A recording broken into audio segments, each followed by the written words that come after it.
Hey guys, tonight we descend into something different. You arrive at the place just as the sky decides not to. There's no sunset, no dusk, no transitional moment. Just a blink and the moon is gone. The air prickles. You swear you hear the ocean, but Harrowgrave lies deep inland and still. The air smells salt wet, like drowned parchment and regret. The trees arch like witnesses, silent, complicit. You follow the path they make, not one laid by man, but by something that moved through the forest often enough to leave its mark. You walk it because your feet already knew the direction. That's how this place works. You reach the gates. Iron bones tangled in ivy withering in reverse, it grows paler, more skeletal, the longer you look. The black above is eroded to near nonsense. But one word gleams intact, unnaturally so, Harrowgrave. You don't remember reading about it. But you've dreamt it, haven't you? So, before you get comfortable, take a moment to like the video and subscribe, but only if you genuinely enjoy what I do here. Let me know where you're listening from and what time it is. I always find it fun to see who's whispering back at me from across the world. Now, dim the lights. Maybe turn on a fan for that soft background hum, and let's ease into tonight's journey together. The vault door sighs open with a wet shudder, like exhalation through ancient lungs. You expected cobwebs, rot, the usual theatrical decay. But Harrowgrave is clean, fastidiously so. Stone gleams in the moonless dark, polished smooth by hands you don't hear. The only dust is behind your eyes. There are no torches. Just a soft illumination, source unseen. Like the air itself remembers light and tries to mimic it. You walk forward. Not because you want to, but because the floor angles that way slightly, imperceptibly, until it's too late to climb back. The archive accepts your weight.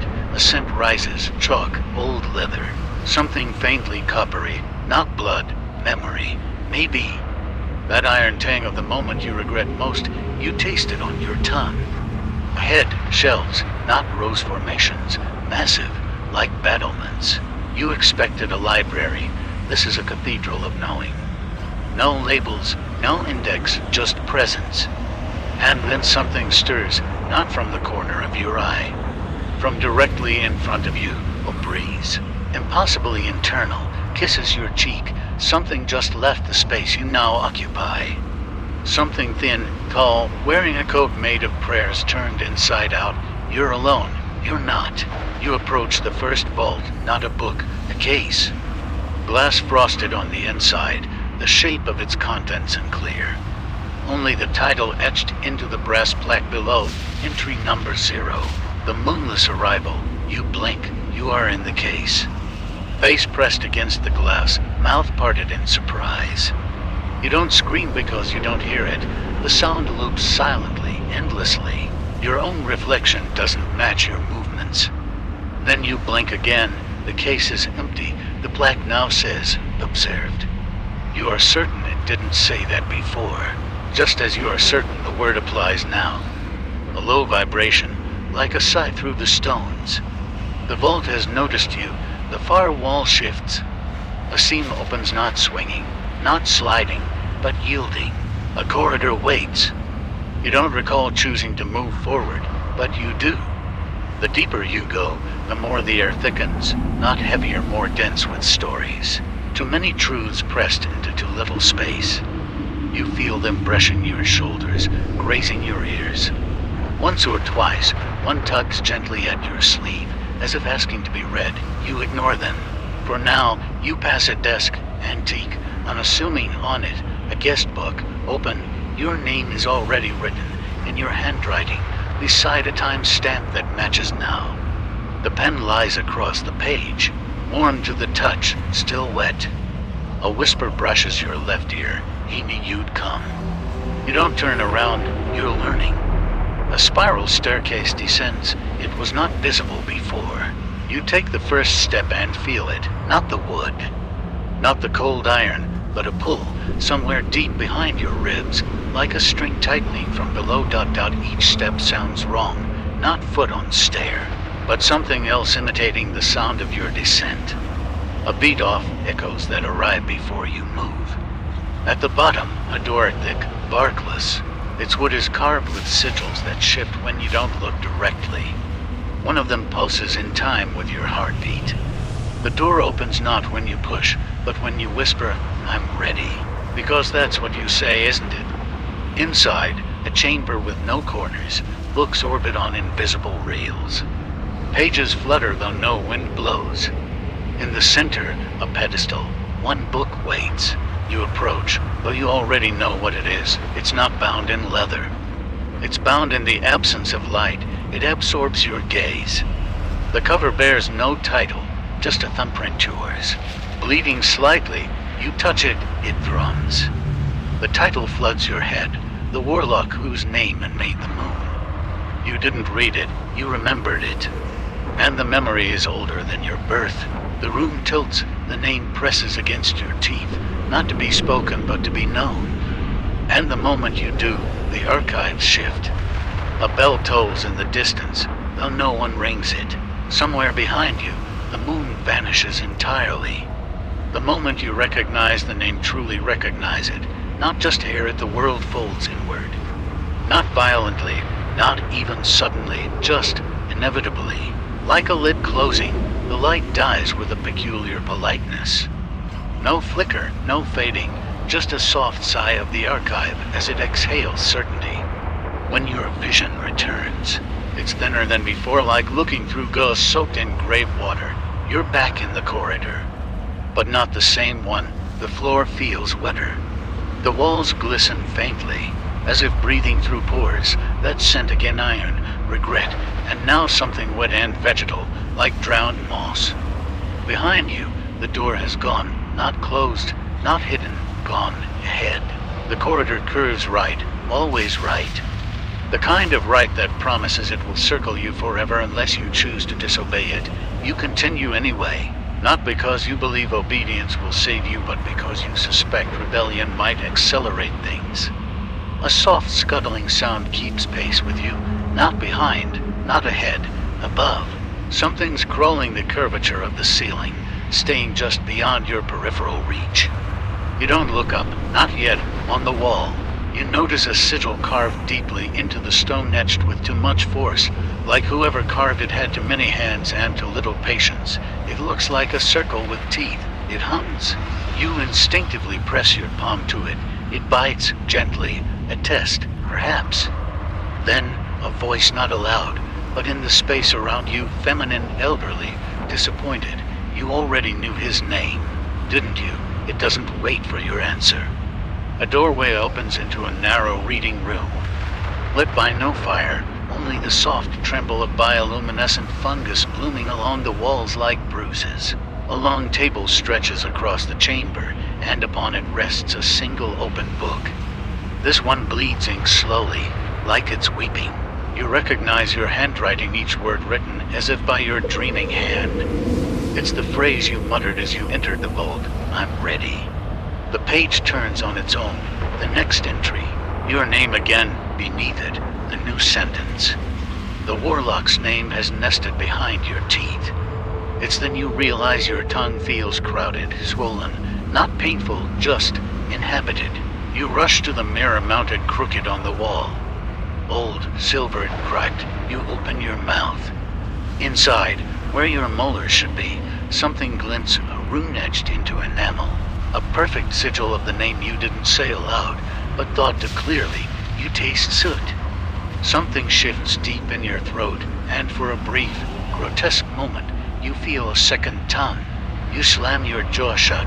Behind you, a door creaks. You weren't aware this room had a second exit. It didn't, until now.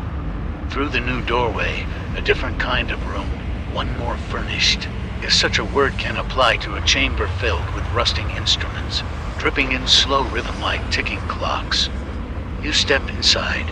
The door closes behind you. Not a slam, not a click, just finality. This room is circular, lined with tall cabinets made of carved bone, some human, some too large. Labels in languages that twitch when you try to decipher them. One tag, however, you recognize instantly because it reads, "The librarians of the Hollow Sigil." As if summoned, You hear the slow, synchronized shuffle of soft-footed movement. They come in threes, tall, wooded, faces hidden beneath layers of stitched parchment. They carry no tools. Their fingers are long and yellowed, dust-coated and twitching. They do not acknowledge you. They walk past you like you're part of the decor. One pauses only to lift your left hand and measure your wrist with a length of thread. The thread whispers as it moves. You don't catch the words, but you're certain they rhyme. One librarian pauses at the bleeding book. It shakes its head slowly, then closes the volume with a soft thud. The blood dries instantly. The record is sealed. Another approaches you. No footsteps, just presence. Its hood parts for a moment, not pulled back, just yawned open. You see what lies beneath, a face composed of many, hundreds pressed together like damp paper. Some blink, some scream silently. One looks like your mother. The librarian tilts its head. A finger extends and points at your chest. Then the voice returns, the same disappointed matronly whisper, but closer now. He bound his name in a vessel no one would suspect. Until it was too late, and then you feel it.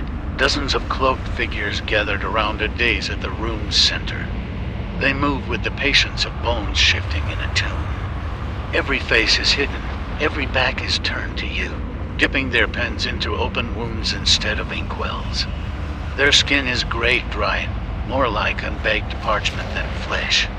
Occasionally one will shed, and the scraps will drift down. That's when they all turn toward you, dozens of cowled heads, slow and synchronized. Their hoods ripple, revealing flashes of mirrored faces, some cracked, some fogged, one bleeding mercury. The frantic pacing of your pulse. Every detail spoken back to you in that crisp, papery voice, as if you were a passage being proofread for mistakes. Each syllable reshapes the room. With every word spoken, the white walls ripple like parchment dipped in warm water. The bench beneath you softens, becomes pulp. Not metaphorically, literally. You rise too late. The floor sinks.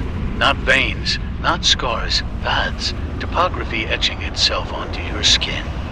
Each curve another fold of the warlock's true sigil. The orb dims.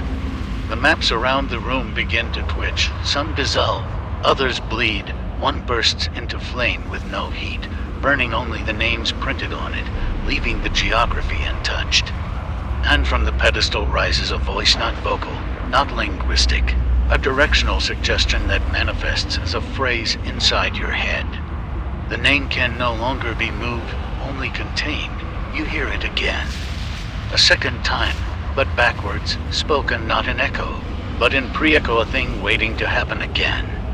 The voice goes silent. You know what happens if you stay.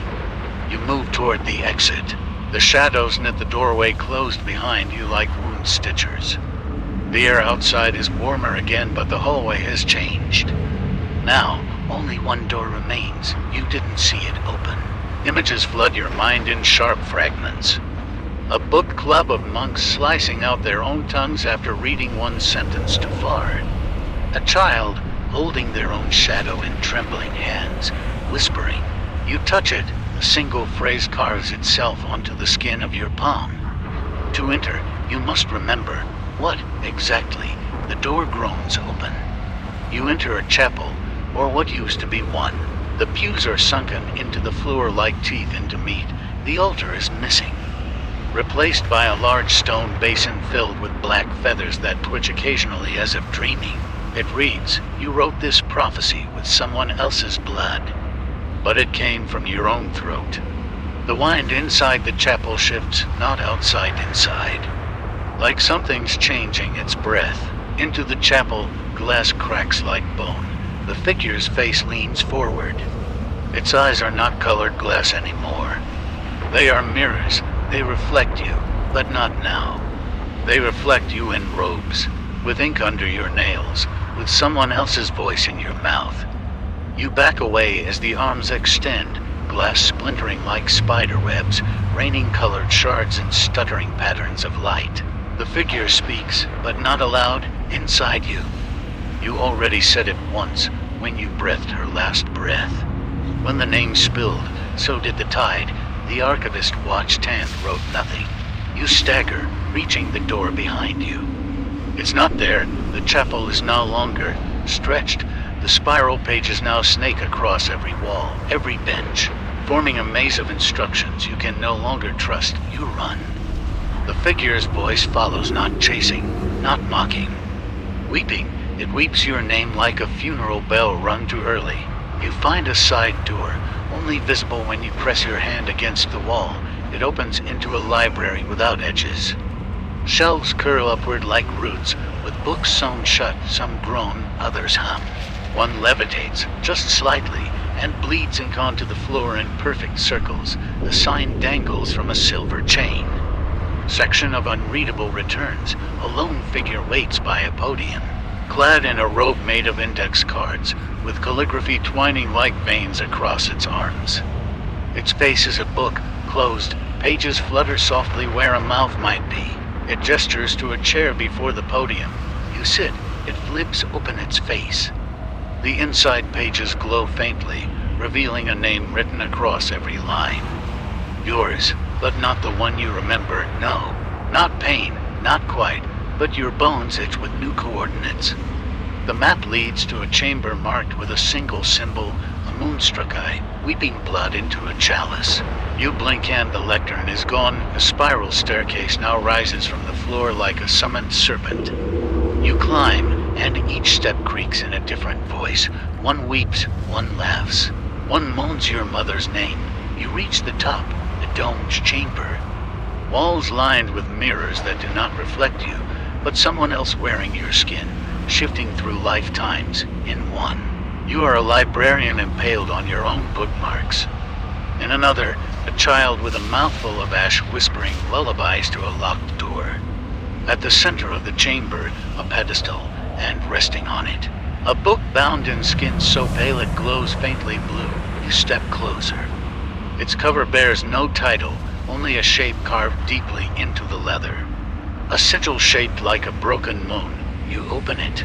Every page is filled with you, your dreams, your fears.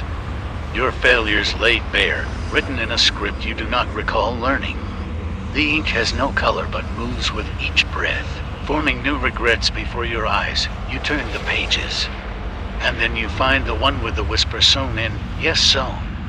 A long, black thread running through the parchment, twisted into words not meant to be read aloud.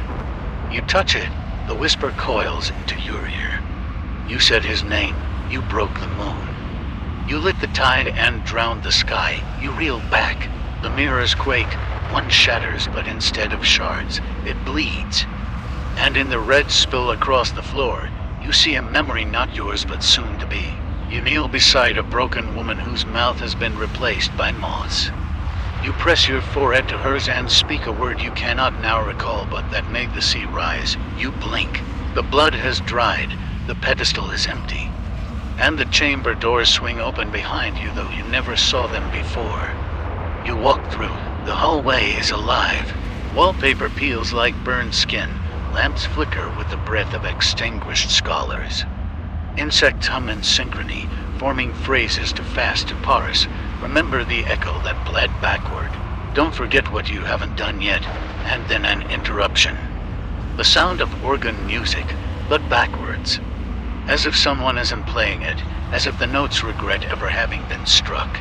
You follow into a room dressed like a funeral that never ended. Cobwebs bind pews together, candles burn blue. A choir of headless mannequins sing silently from scorched hymnals. And at the front, a coffin, not wood stone, but it breathes. Not the body inside the stone. You approach, a plaque bears an inscription. Here lies the second silence, not dead, just waiting for your apology. You kneel. The stone is warm. You speak you don't know what, and the coffin opens with the sound of breath being sucked into a drowned lung. Inside, not a body, just a book open to a page where your name is crossed out. Beneath it, something is written in ink that crawls. Your name is too loud. Choose another. The book slams shut on your hand. You scream, but no sound escapes. Your voice is gone. A small moth flutters from your mouth instead. It lands on the book, curls into a spiral and bursts into ash. A door behind the altar opens. No hinges, no frame, just a vertical wound in the world. You step through into a room with no floor. Only pages. You sink slightly. They rustle beneath your weight.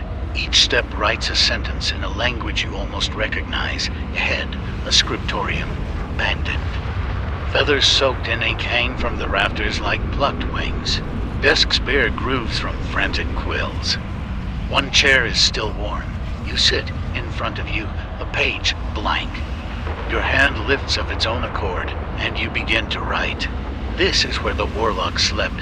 This is where you whispered his name, unaware. This is where the moon blinked. One sand did not return. The page turns itself, and the next one is already written. You read it. It tells you exactly what you will do next. You try not to believe it. You will fail. You keep reading. Of course you do. The words on the second page draw blood from your eyes, not in streams, but in fine red tears that bead and cling and do not fall. The ink twists as if delighted, forming its next line using that thin essence from your gaze. When you look behind you, you'll see the archivist's shadow. You stop. You dare not turn, now that you've read this far. You can't not look. You blink once, hard, and then you do. But there's nothing. No archivist, no shadow. Only a mirror one you hadn't noticed before, tall and rimmed in tarnished silver. And then it's gone. You stand, only to feel the chair is no longer a chair, but a ribcage. Yours? No, not yet. The bone flexes in protest as you move away. And it lets you go with a sigh that sounds an awful lot like the word return. The page beneath you crumbles as you take a step.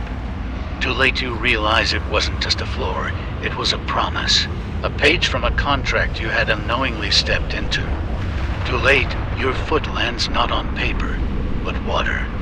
And the world shifts. You're now in a corridor filled ankle deep in black liquid. Nate Eamon, Riot Drow et DLOH. You feel the syllables in your marrow. A door forms in the air behind the figure, not built but remembered. You step forward, and the figure does not stop you. But it does follow. You pass through the door.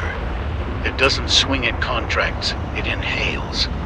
The chamber you enter is round, bookless, domed in brass and riveted black glass. The ceiling is open to a sky that holds no stars, just the scar where the moon used to be. A jagged outline like teeth where the night bit something off. And on the floor, a circle, inscribed with runes that crawl as you read them, rearranging into different languages. High Arcanum, broken Eltharic scholar's tongue, then plain, unmistakable script, say his name and the moon will weep for you. Bind your name to his, and you'll wake the tide. You step closer to the circle. At its center, a bell old, covered in dust, chained to the floor with links made of braided hair. You do not touch it, but you feel it calling. You are not alone in this room. Across the circle, a robed figure kneels, not the archivist, not the echo. This one writes as you breathe. Quill dipped in nothing, scratching lines into the air, and what it writes happens. It writes, you shiver, you do, it writes. You forget your father's voice, you can't recall what he ever sounded like. It writes, you take one step too close. Your foot moves before you can stop it, and now the circle has you. You try to back away, the air goes viscous. You are frozen at its edge, the bell an anchor in your gaze. Then the figure speaks, its voice is parchment tearing. You summoned him already. The warlock is in your name now. You scream, you hope. But the bell rings, not by your hand. The reflection did it, the one that followed you here. And it smiles with your mouth. The sky above the chamber splits. A moon-shaped hole gapes open, and for the briefest of seconds, you glimpse a silhouette within, long fingers, a robe of moth wings, a face made of names sewn together. It looks down, and the chamber trembles. The figure across from you begins to laugh. Not mad, not mocking, triumphant. The contract is sealed. The moon is gone, and your silence is now holy. You collapse. The circle lets you fall. But not through stone. You fall through parchment. Each sheet wrapped in a whisper, some scream when torn. And as you tumble down, one fragment sticks to your arm. You peel it away, it reads. This was section 9. You're nearly a third through. He's proud of you. He's closer now. The paper catches fire in your hand, but without heat, without flame. It unburns itself, curling inward like a spider folding its legs. Then it's gone, and you are left falling, not downward, not truly, sideways, through layers of space that should never touch. Time folds around you like wet linen, smelling of mildew and candle smoke. Something whispers the alphabet backward into your ear. When it gets to G, your left eye blinks on its own. You land, or you're placed. The library surrounds you, not grand like before, but intimate, no shelves, just books suspended in oil, gently bobbing in circular tanks that line the chamber walls. One per tank, each sealed behind thick, tear-shaped glass. Each one hums. Some moan ... One pulses faintly, like a womb remembering the child it failed to keep. A whisper cuts through the gloom. They are memory prisons. Those who read without right are bound inside. You spin slowly, as if water still clings to your limbs. No one behind you, but you heard her, the voice of someone young, but cracked. Like she's been 12 for centuries. Don't turn too fast, she says again. They don't like movement. You freeze. All the tanks are watching you now. Not with eyes, but with that kind of pressure you feel when a room holds too many portraits of people who died badly. You ask who she is. She doesn't answer directly. But a tank nearby stirs, and a girl floats inside, eyes open, breathing water. Her lips form words that do not reach you. Then you see it, her wrists are bound with braided thread, your thread, from your childhood jacket, which you lost after the incident. But of course you remember the incident, don't you? Or has the archivist taken that too? A second tank turns. This one holds a boy. Something inside wants out, something old, the voice whispers. One of these tanks has your name on it. One already has your memory in it. One is about to burst. You scan the room, which the glass begins to fog ... from within, all but one. You walk to the clear one, drawn without will. You place your hand against it, and the surface responds warmer than you expected. Liquid oozes away, disappearing into the stone. And there it is, a book wrapped in silk made from human breath. You can see it exhale once as it lands in your hands. It's bound in skin that looks an awful lot like your shoulder. There's a tiny mole you always hated, right there on the corner. You try to open it, it opens you instead. Pain blooms not sharp, but all that leaves your mouth is a quote. The archivist's curse is not forgetting, it's remembering wrong. You stagger backward, the book clamps shut. The tank behind you breaks, oil pours. The girl from before lands with a wet gasp. Eyes open, she claws at your wrist and mouths. Help me write my way out. She pushes something into your hand. It's a quill, made from hair, yours. There's no ink, but you're bleeding from somewhere now, aren't you? You begin to write on the floor glyphs, the old ones. You don't know how you know them, but your hand remembers, one by one. He won't let you save us all. But you can carry me, you step toward her. But one last tank explodes, oil, fire, sound. A final book tumbles out, flayed open, bleeding ink and memory. The bell tolls again, and this time it's closer. Not a chime, not even a peal, but a statement, as if the stone itself is warning you. You've gone too far. The girl page, prisoner, one after the other. Books, souls, bound names, some crawl, some fly. One floats serenely and smiles with all 88 of its teeth. They are not free, they are unleashed. You bolt through the threshold. Quill clenched tight, the silk-wrapped book pulsing against your ribs. Beyond the frame is not a hallway, but an atrium, not airy watchful. Statues line the walls, 8 on each side. Their blindfolds are old, some damp, some stained with a kind of dust that curls away when you get close. One of them has no hands, but the chain floats anyway. The chain on your right glows faintly red. The whisper again, pick one. The gate requires a wound. You hesitate. But something pushes you forward, not a presence, not even pressure, a necessity. Inverted, round ... the tanks now float in open space above you, and gravity has adjusted. You step in and immediately begin falling up. You land on the ceiling, which has become your floor. Its spine unlabeled. You catch it. The first page says, Chapter 1, you were not chosen. You were available, charming. You keep it. It thrums in your hand like an insect caught mid-prayer. One of the floating books opens by itself and begins to screen. Whatever you remember, but your memories are wrong, bent. You write anyway, a childhood treehouse that never existed. The girl's book turns a page of its own. Written on it is a phrase you didn't write, but it's in your handwriting. Thorin has entered your syntax. He edits from within. You step away. The book follows you, physically moves, like a dog trained in secrets.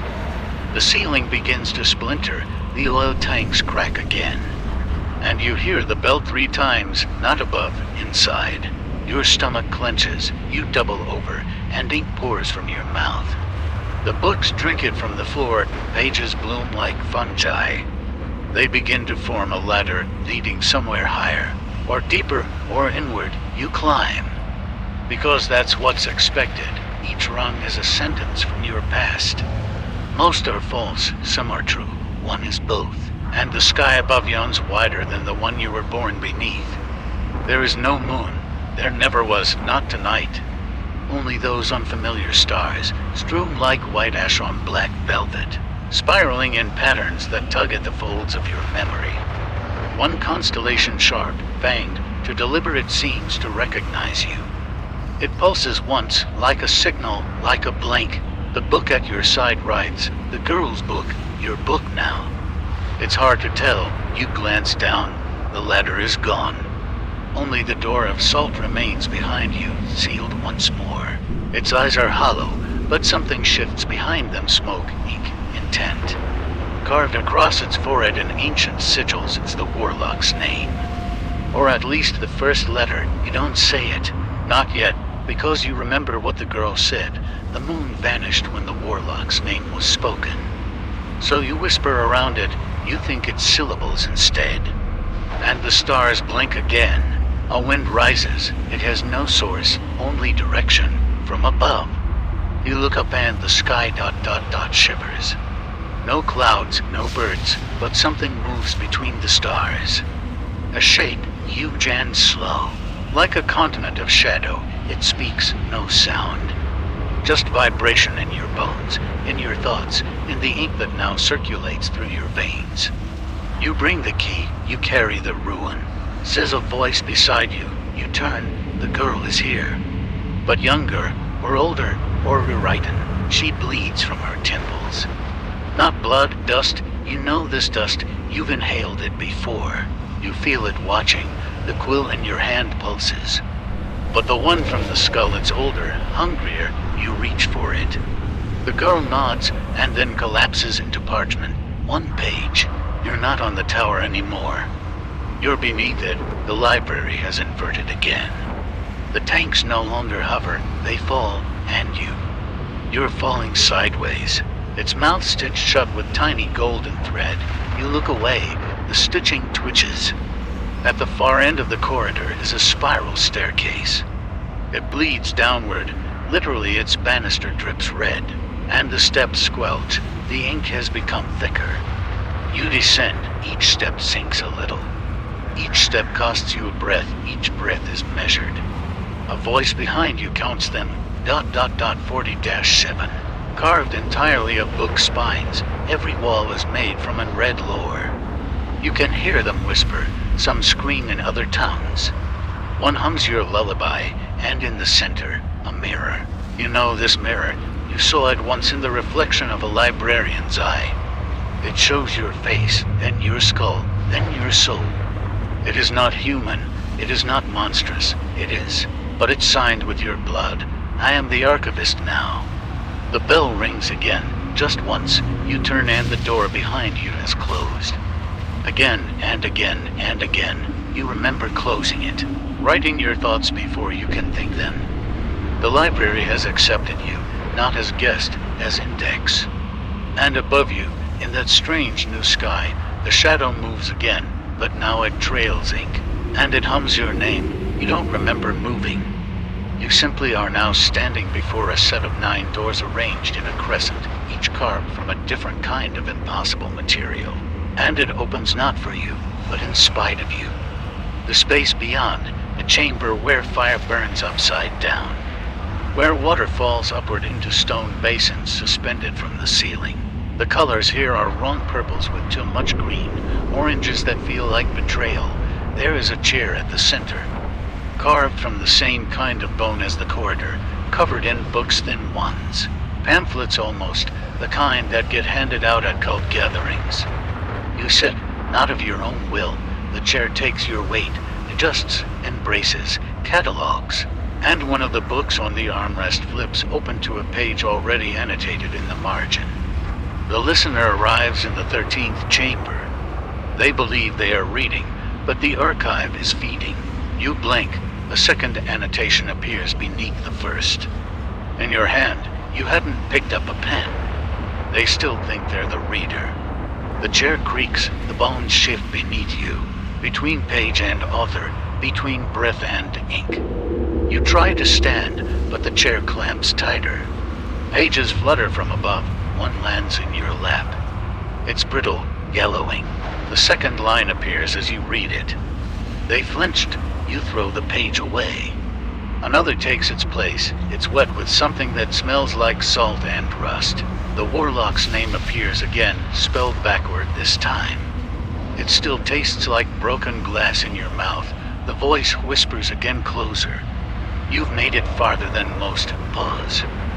But then again, you brought the girl. There's no door now, only books.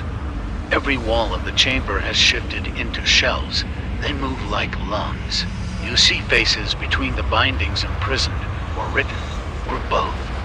The girl's face blinks at you from a volume near your left hand. She's real, says the chair. She remembers you. The book opens. Inside, a pressed flower, wilted black. It smells like your childhood bedroom and your father's funeral. The pressed flower crumbles to ink. The page erases itself, but only in the corner of your memory when you woke from fever, when you almost drowned. It's the glyph from the child's drawings. The one carved into the back of the old woman's teeth. The one you saw blinking in the moonlight, back when the moon still showed up. It pulses now, dark blue. You hear footfalls, soft ones, there. The girl again, no, you, but older, gaunt, eyes inked over a lip sewn, like the portrait. This version of you carries no books. Only a knife. You reach for a word, any word. The tongue in your mouth turns to vellum. It flutters. The page begins to write itself. Ink leaks from your fingertips, slow and ritual thick, as if the veins beneath your nails have given up blood in favor of scripture. You are not in control, merely the conduit. The quill, not the hand. Each line curls like a worm in moonlight. It spells a name you've never seen, and yet always known. Then falling, no scream escapes. You don't even try. You land without pain flat on a forest floor that smells like moss and melted wax. Trees stretch endlessly in all directions, their branches woven together like cage bars. The sky is gone, not dark, not clouded, gone. Where there should be stars, there are only shells, endless, spiraling upward. Into whatever waits above memory, you stand, but your legs do not feel like yours. The air is too thick with me for somewhere close. Something sings a lullaby in a tongue no throat was meant to shape. You follow, because what else is there to do soon? You find the girl again. She's older now, or maybe less protected. Her eyes are hollow, filled with cinders. She does not smile, but nods once. Did you give it your name? She asks. You hesitate. And that's enough. She sighs. Then we're past the last path. She turns, walking into the woods. Not between trees through them. The bark parts for her like flesh. You try to follow, but the trees don't move for you. You bleed. Then slices along your arms, your ribs, paper cuts, but deeper. As if the forest is made of pages angry to be left unread still. You press forward until you reach the clearing. At the center, a table set for seven chairs. 7 masks atop each plate. The 7th mask, the one directly across from you, grins to wide. Carved from salt, wet with tears, this is the council. Not alive, not dead, remembered. You sit in the 6th chair, because you always do. The girl appears again, only now she wears the 7th mask. The grin looks terrible on her. She offers you a cup of something cold and red. Not blood, not wine, memory. You drink, and the world shifts sideways. You remember your first betrayal. You remember your true name, the one your parents whispered to the midwife, then buried. You remember carving the warlock's name into something living. A goat, a lover. You forget again. Good. For a moment, all is still. Then the masks begin to speak. They do not move, yet their voices arrive. Through bone, through your own teeth, you opened the 13th chamber. You fed the name. You summoned what reads. And now, the girl whispers, you must close what opened. They hand you a book, thin, bound in night black leather.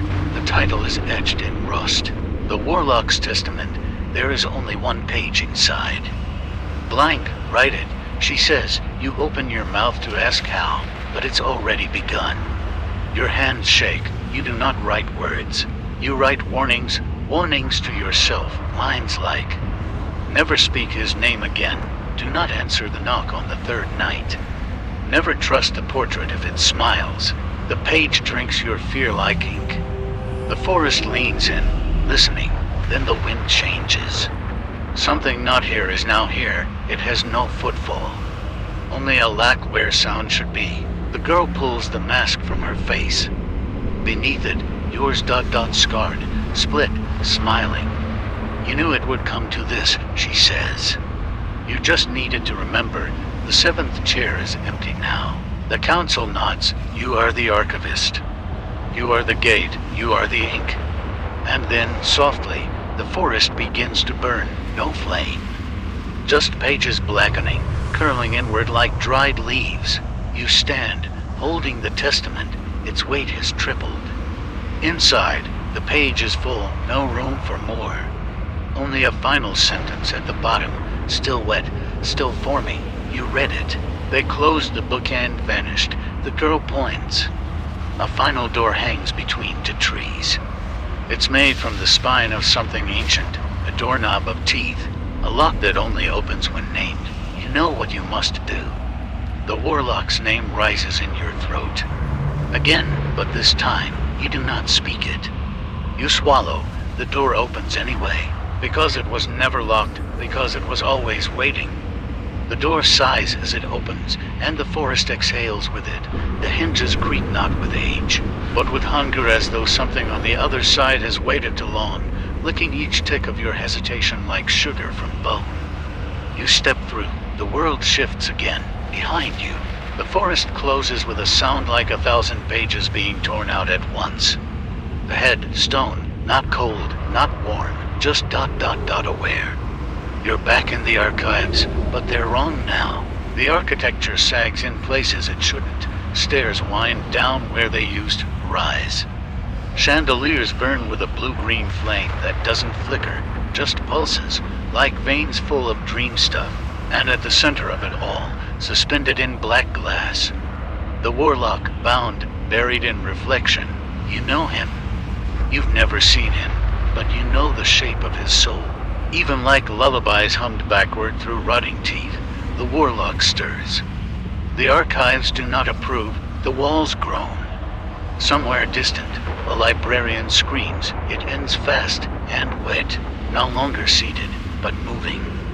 One by one, they take their positions around the suspended glass tomb of the warlock, not circling it, guarding. Their masks no longer smile, now they watch. She throws you a quill made from her own rib. It hurts to catch. You sit at the desk that wasn't there a second ago. The chair sighs beneath your weight. You open a new volume blank. But breathing, the pages shift slightly when you turn them, as if annoyed by your touch. But they obey. You begin to write.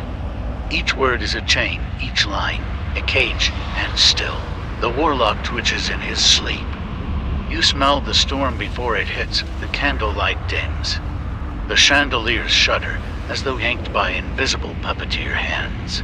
Dust rains from the ceiling in soft curtains of gray. The warlock's eye opens. Only one, but that's enough. It sees you. And now you remember something terrible. The ink becomes thicker. Syrupy, not ink, blood, memory. The difference blurs. The book drinks it. And somewhere in the chamber, another scream, only this one starts human and ends wrong. The warlock begins to smile. No lips move, but the air smiles, the stone grins. Even your breath laughs, rasping in your throat like a child's giggle drawn through broken reeds. The council holds steady. The girl your mirror places a hand on your shoulder. You can still shut it, she whispers. But only if you finish before he names you. You don't ask what that means. You already know. He is trying to find the syllables of your true self. The one before the flesh, before your pulse. The name beneath your name. You write faster. The quill bites deeper. Ink spatters onto your robes. You taste salt and copper. A heartbeat drums against your spine that isn't yours. Behind the glass, the warlock laughs, not aloud, not even in sound, but in reversal. Your thoughts tangle, letters curl backwards. You blink, and the page you just wrote is now written in a hand you don't recognize. It says, "Let him in. He's already home." The girl begins to fade, like fog burning off morning tombstones.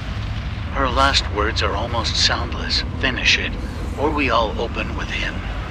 You are alone now. The warlock's eye still watches. He smiles again. No, you do. You feel it. Your mouth pulls without your command. You write the final line, a plea, a warning. A hope that the book never finds a reader. The moment the ink dries, the chains blaze gold. The warlock's eye shuts, the stone exhales. The chandeliers return to silence. And you ... You are the archivist again. But something inside you remains open. A name-shaped scar, waiting.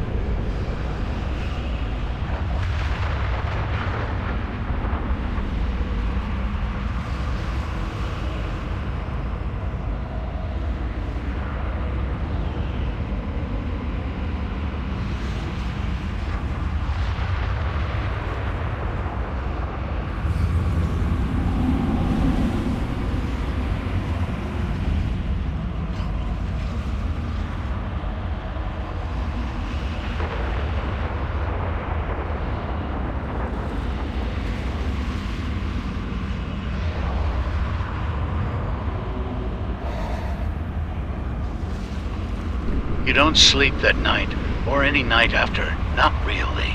Because even when your body slumps forward onto the desk quill falling from your hand like a snapped bone, your mind doesn't leave the archives. It never does now. The warlock made sure of that. You tell him no, softly, with weight. He flinches, but persists. They always do. I've studied the glyphs, he insists. I've replicated the resonance wards. Let your voice whisper across the air like a velvet knife. Have you ever heard a book sigh before it opens? His face says no. Then you're not ready. You whisper, not for Kairos. The holes breathe with stale ink and wet parchment. You wonder them, fingers trailing across spines that pulse at your touch. One shelf reconfigures itself as you near. He who is almost freed, your pulse slows. You should ignore it. Walk away. But the warlock's eye flickers behind your lids. You reach out. The moment you touch the spine, the world folds. Not dramatically, no tearing of reality or thunderous crash. Just a breath held too long, a held note, a hush. Then the stone beneath your feet turns soft. You're in a different wing. Older ... no wrong. You recognize this place from the early blueprints of the archives, long before they were sealed in flesh-binding rituals. A forgotten edition, condemned. On a pedestal of petrified bone lies a single scroll. Its parchment is wrapped around a femur, a child's femur. The ink glows faintly. You shouldn't. But of course you do. You lift it. A fragment of the warlock's true name, twisted just enough to be survivable in brief contact. Not readable, not comprehensible, but survivable, barely. You return it to its pedestal. Your hands tremble. They remember something they shouldn't. Above you, a single light flickers to life. It casts a long shadow across the floor. Not yours, someone else's. No, not someone. Something, it twitches, wrongly, like a marionette pulled by fingers that forgot how joints work. You turn slowly. There's no one there. But the shadow remains. It smiles. A ripple in its contour suggests teeth. You blink, gone, back in your own hull. The book, he who is almost freed, is open now. A single page turned. Your quill lies beside it, dipped in ink, fresh, still worn. You didn't write this. But it's in your hand. The line reads, "He watches through me now, even when I blink." You don't blink for hours. You return to your desk, fingers clenched around a holy sigil you carved from wax and regret. One of the older words, from a time before gods died.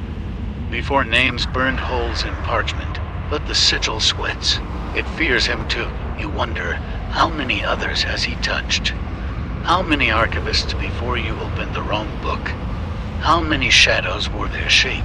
You don't know, but you will. Because the next petition is already knocking. And this time, they're not asking for permission. They're asking for your name. The knocking doesn't stop. You wait. It grows softer. Not quieter, softer. Like the bones behind the door are turning to powder beneath each tap. Something patient, something persistent, is reducing itself just to reach you. That should worry you more than it does, but you already feel erased into many ways.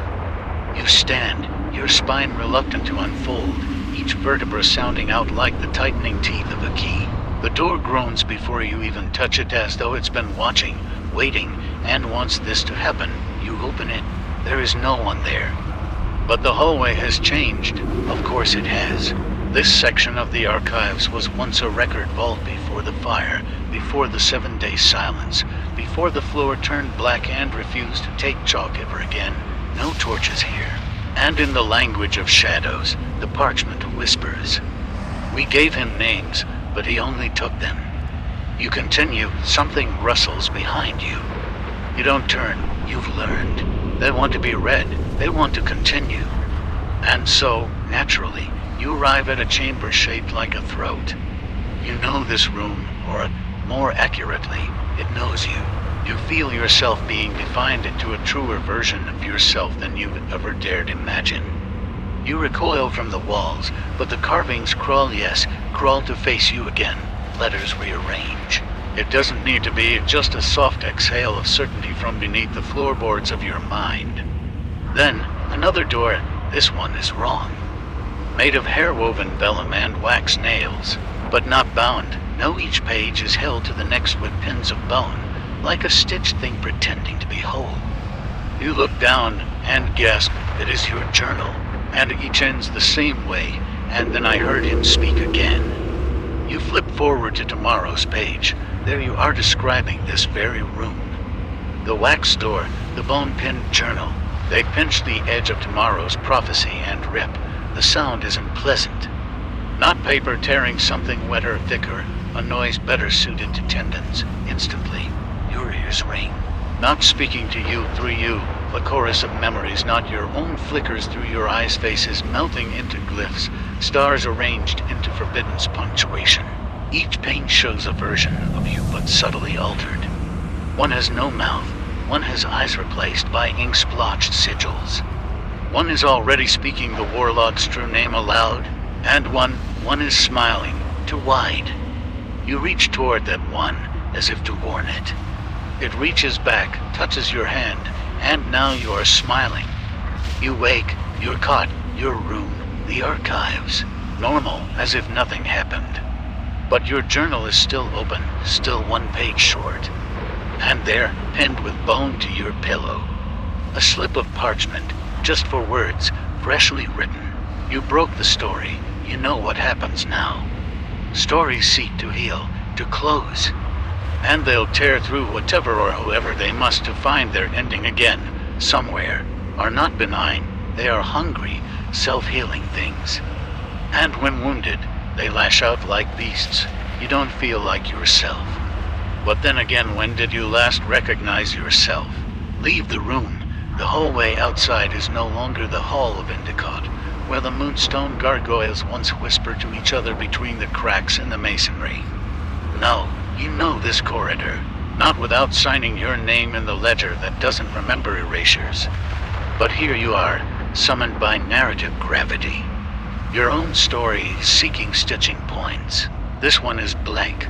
The story has forgotten its own spine. The torches along the wall burn with a blackish hue, not smoke, but ashlight. They illuminate in reverse. Loose sheaths scuttling like spiders across the floor. Scrolls slowly uncoiling to whisper their secrets into the air. One even hums your name. Not the one you use now, the one you tore out. There is no ceiling, only fog. And in the center, a desk with a single letter, sealed with a wax stamp in the shape of a mouth. No teeth, but too wide. You know what the letter is. It unfolds like an organism, jointed and damp. Inside, the writing is not ink, but hair-coiled strands spelling phrases that twitch as you read them. You broke the wheel. But of course you have, just not in the sane parts of your memory. It was mentioned in passing once, buried in the 5th codex of the bone-blind monks, written in mirror script along the spine. You didn't know what it meant then. You do now. You rise. The room does not want to let you go. You have to tear yourself from the chair. It shrieks, faintly, a disappointed lover. The walls sigh, but you make it out. You re-enter the corridor, and it's changed again. Now it's not stone at all, it's corridors of flesh. Each breath feels a little more borrowed. But you persist, because the warlock is watching now. And not from far away, from inside. You reach a narrow gate, an archway of vertebrae. Beneath it, a plaque, barely legible, etched in what looks like flint and dried regret. The Chapel of Eisen watched no longer. You push the gate. It moans, high and wet. Inside is silence. He waits beneath endings. You've begun too many. The eyes around the chapel narrow, not in anger, in focus. You are being read like a final chapter.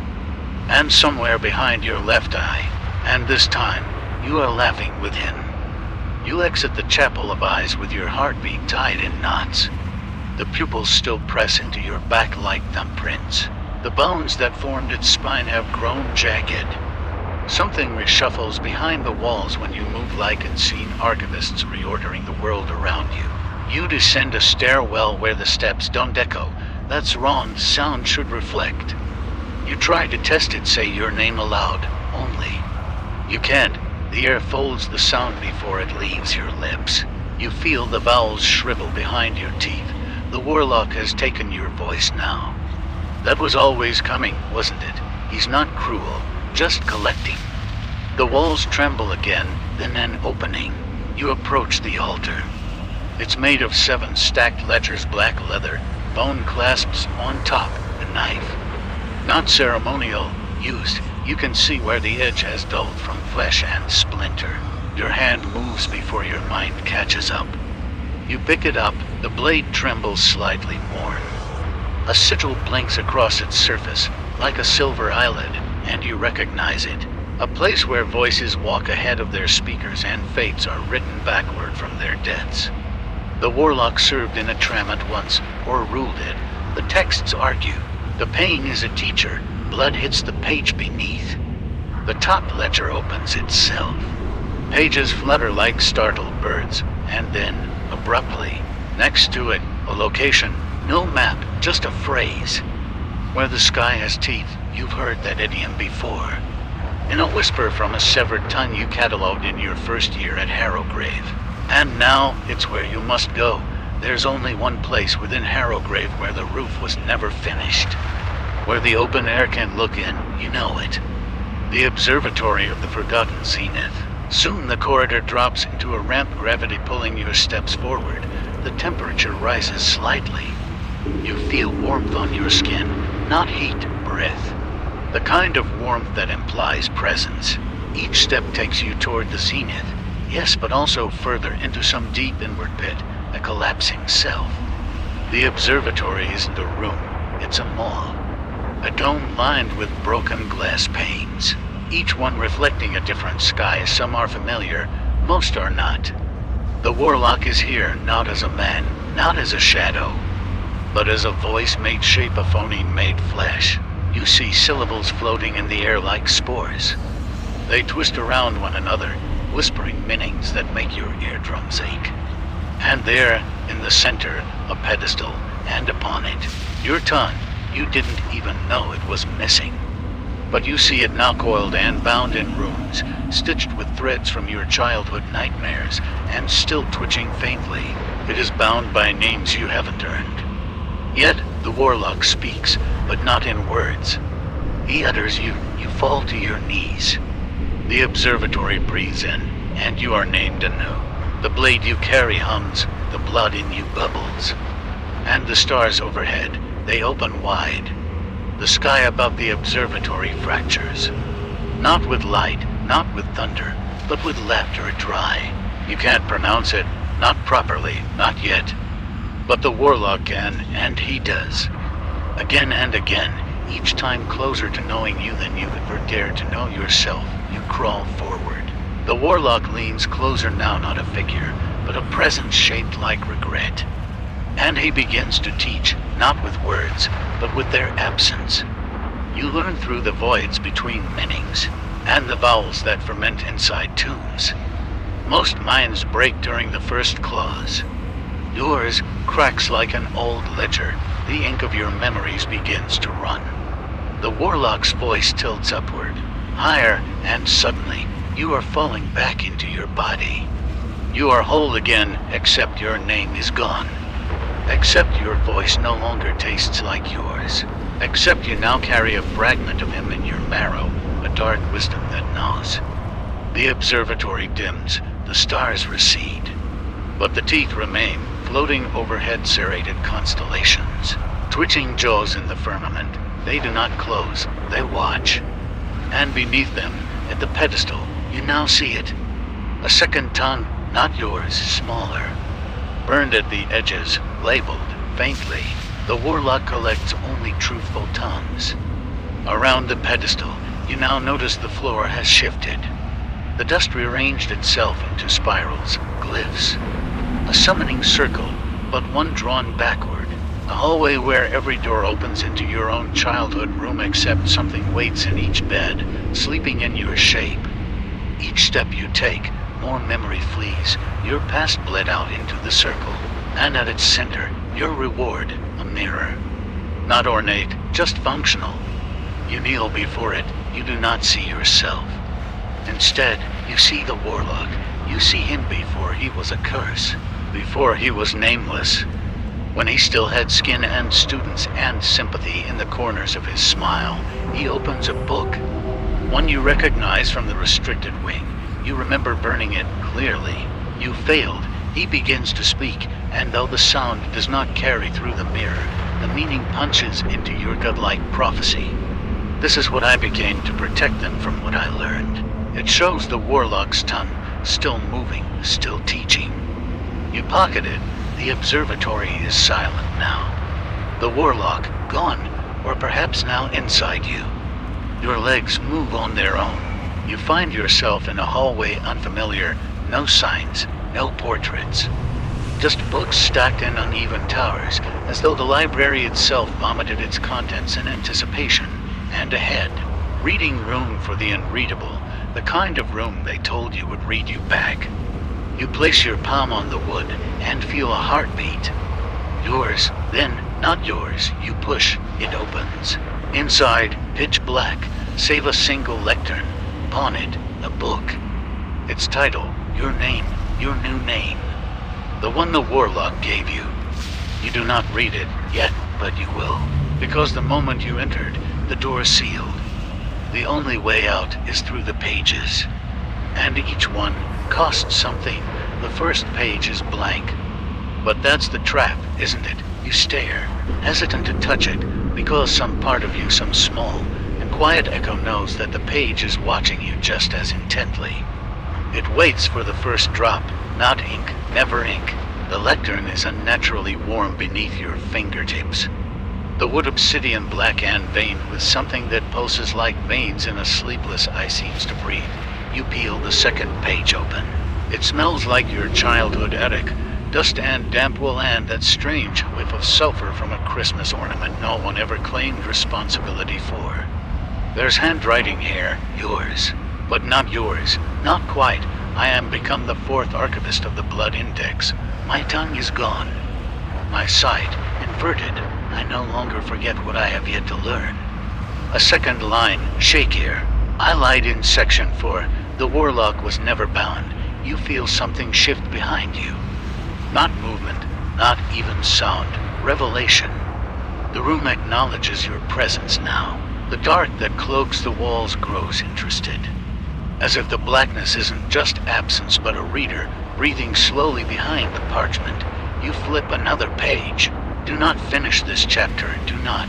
The ink trails off, and you hear a soft hiss from behind the lectern. Something exhales. You do not turn around.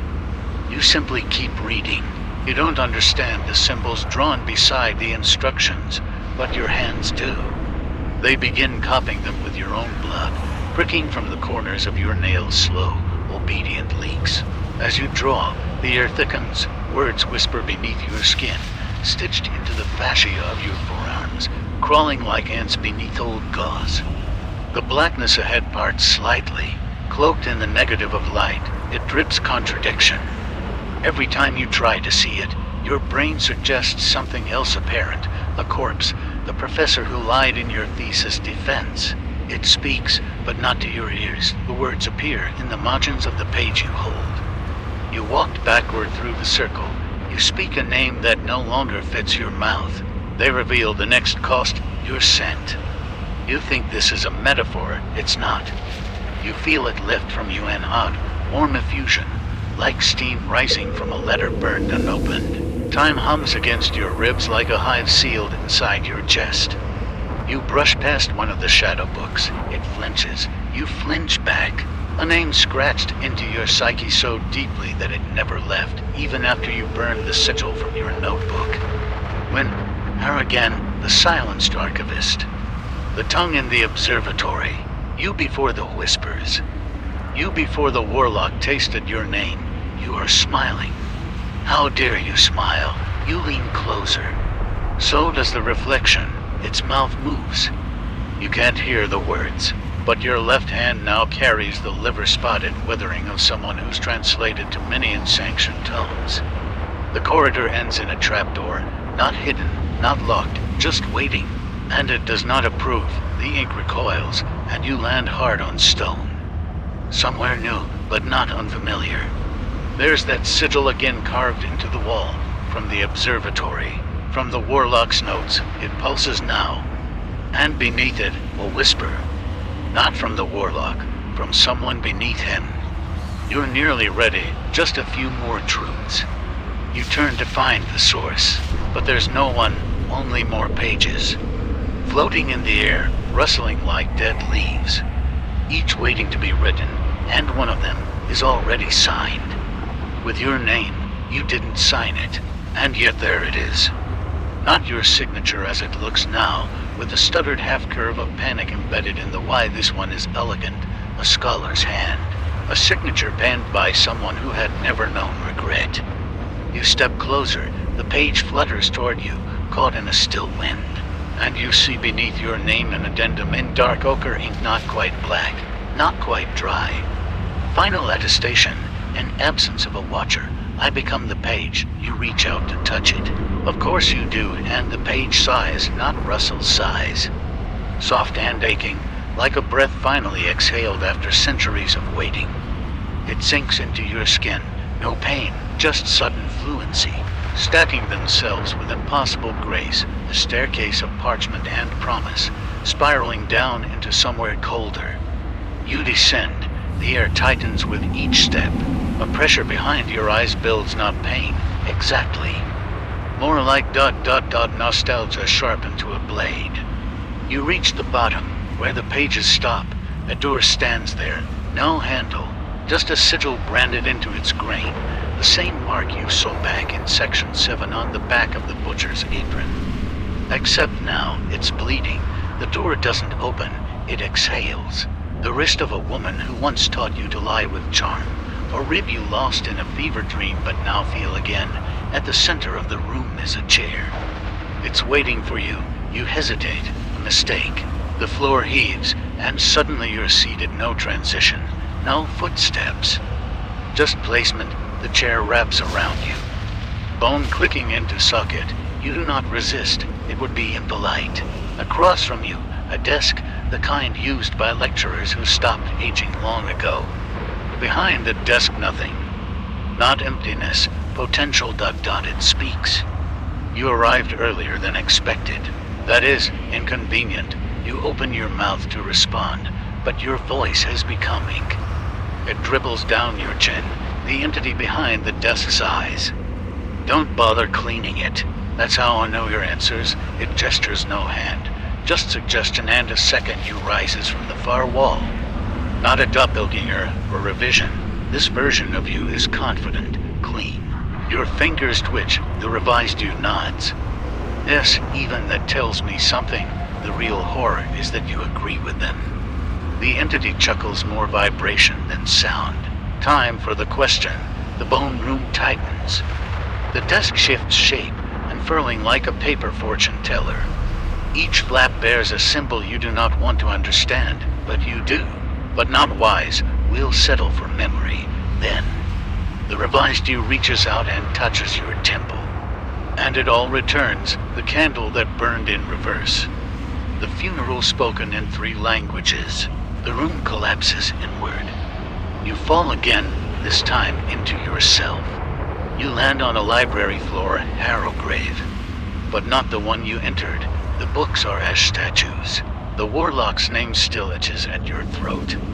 But now it knows you too, and it is waiting to be spoken. Not by mistake, but by invitation. You stagger upright. It takes effort.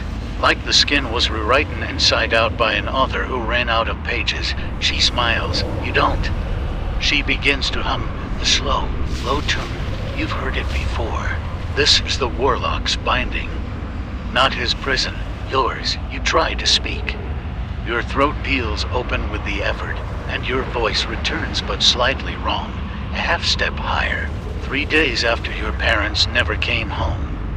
Her touch is a memory you abandoned when it screamed too loud ... She lifts your chin. Do you remember when now? You do, when? The warlock's name isn't a key, it's a mirror.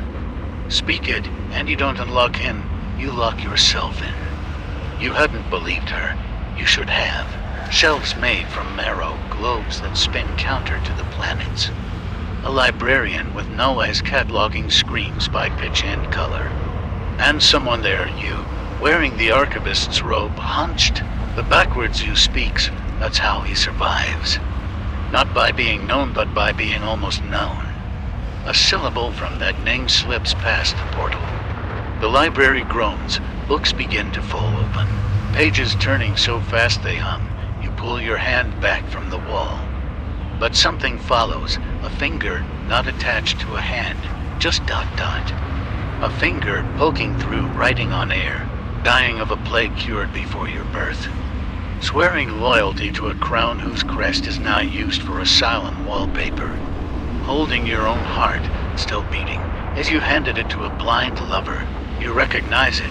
It's the name when whispered to herself on the night she vanished. It's not the warlock's name. It's his parents, a truer thing. The name of what made him. What made this? You do not speak it aloud.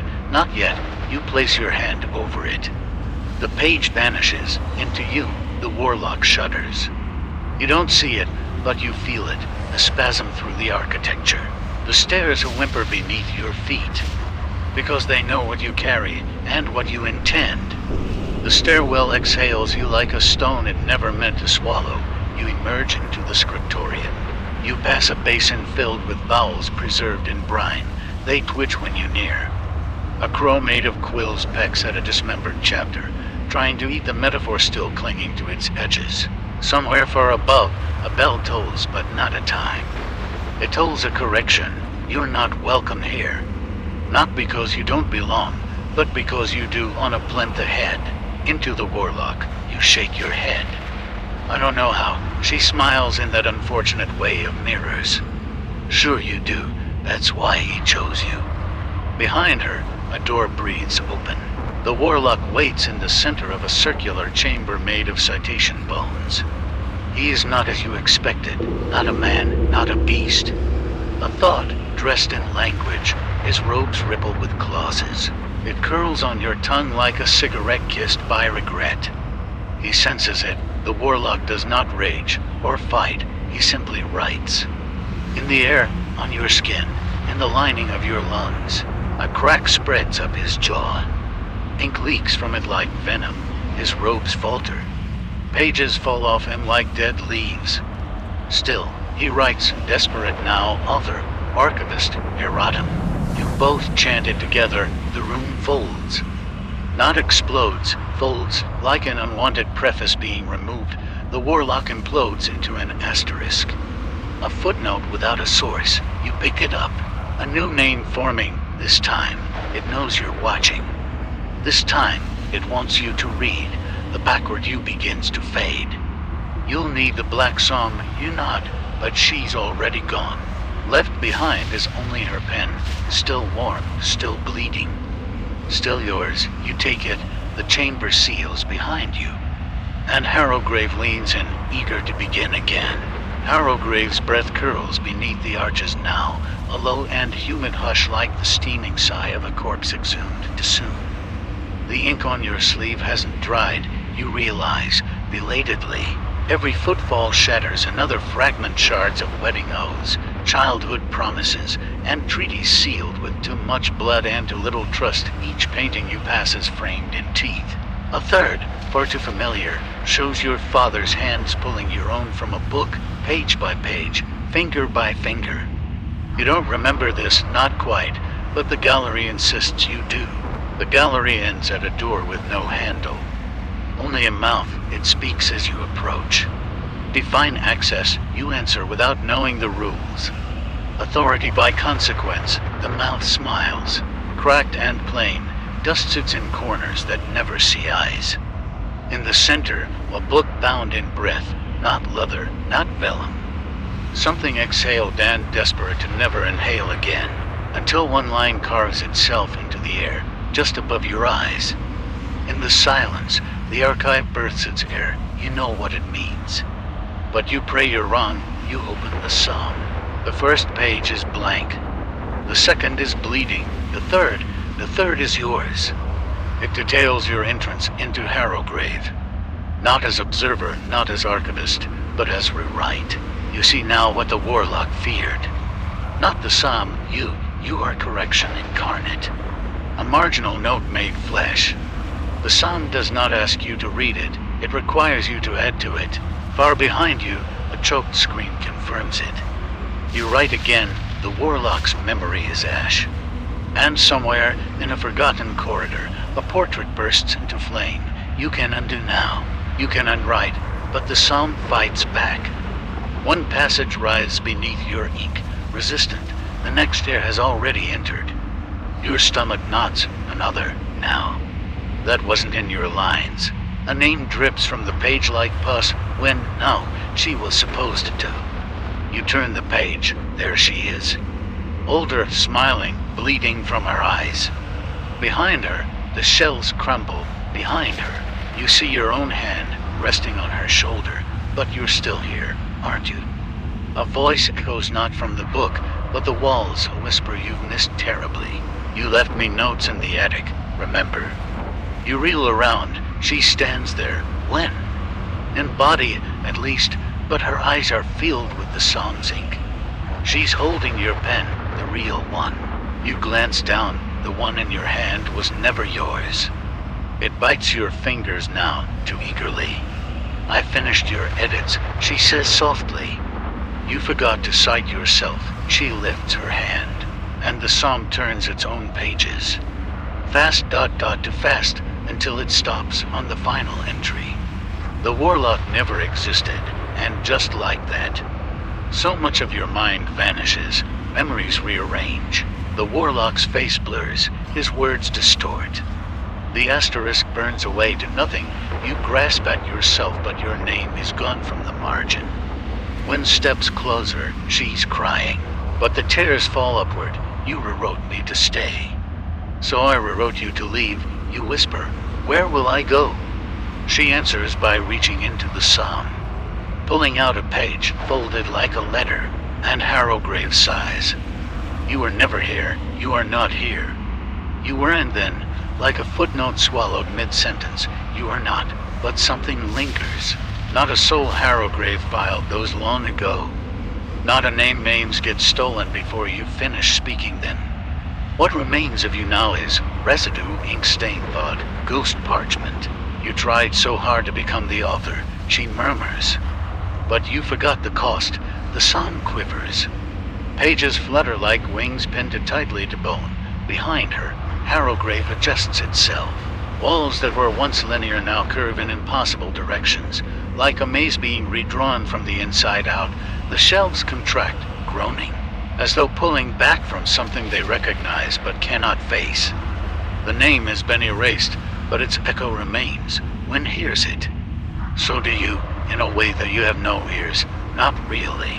A verse curls across the floor in molten ink. Each archivist ends. The archive does not. When looks up, you're not there. Not hovering, not haunting, but she speaks to you anyway.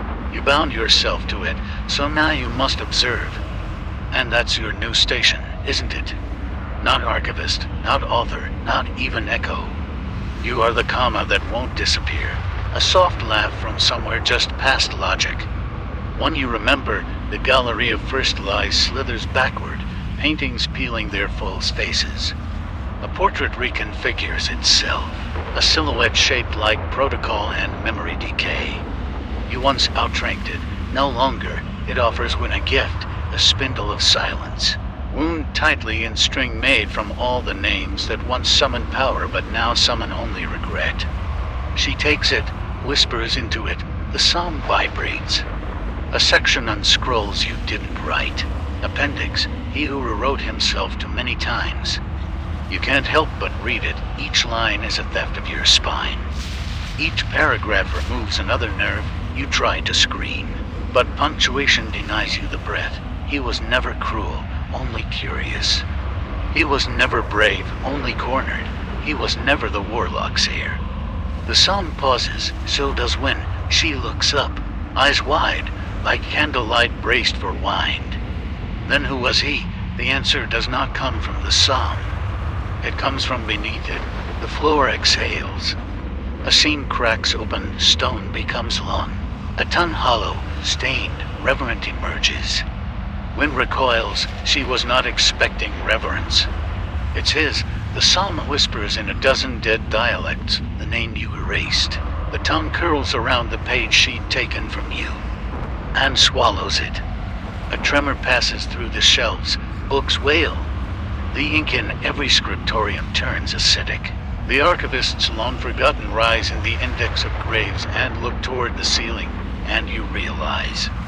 The psalm did not delete you, it cached you. You are now part of the infrastructure. The pipes beneath the castle run warmer. The ink in them gurgles with questions you wrote in dreams. Wind backs away. Behind her, the tongue unrolls another scroll. Your true name this time, and signs her name beside yours. The shelves side, to names now, to echoes. A duet in entropy, the tongue retreats. The psalm closes, but only slightly. The ink runs uphill tonight. It curls along the spines of the forbidden atlases, slick and eager like sap from a felled god. Wind follows its trail with caution, her hand not yet steady. She descends. You watch, because that's your role now, watching without relief. You remember the stairwell, not its shape, but its meaning, a wound in the earth that begged for bindings. The sound murmurs the forbidden's name again, soft and flickering like a gilded candle. Marneth. Each syllable tastes of mildew and drowned parchment. You never dared say it aloud, when just did. The stone shudders beneath her feet, but the stairwell holds, its pages humming with memory that refuses to age, the Black Psalm's twin. The draft codex, its title, a joke perhaps. The Harrowgrave proposal, written in your hand, only, too much clarity, you saw the blueprints of horror. You became their architect, and now enholds your failed draft. She opens it. The first page simply reads. If you're reading this, it's a syntax. You feel it stir inside you. Not memory-architecture, the way runes shift when unspoken thoughts are had loudly. The pattern of corridors adjusting to fear. She is authoring the archive. That's not supposed to happen. The warlock never permitted another voice. You scream eternally, but your voice is a watermark now. She doesn't hear. Wind crosses the threshold. The room inhales. Not with air but knowledge, all that had been scattered through Harrowgrave, whispered between pages. Wind steps forward.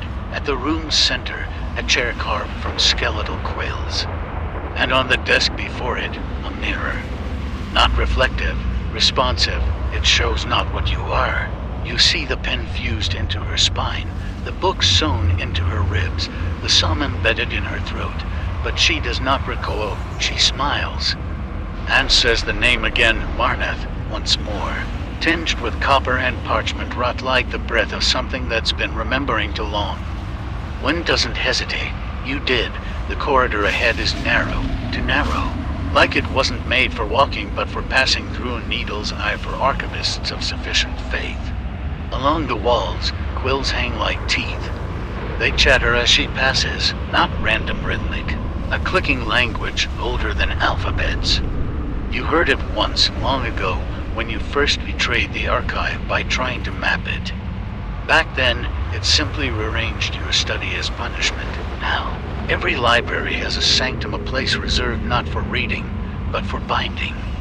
And Harrowgrave, being what it is, binds not just books, but authors. The door stands open, not inviting, resigned. Cool fingers, ink tears drying on hollow cheeks. Not statues, not quite corpses. Archivers dormians, the sleeping scribes, bound to the eternal task of transcription. Bleeding with words so cursed the psalm refuses to name them. Behind it, a daze, and upon that daze.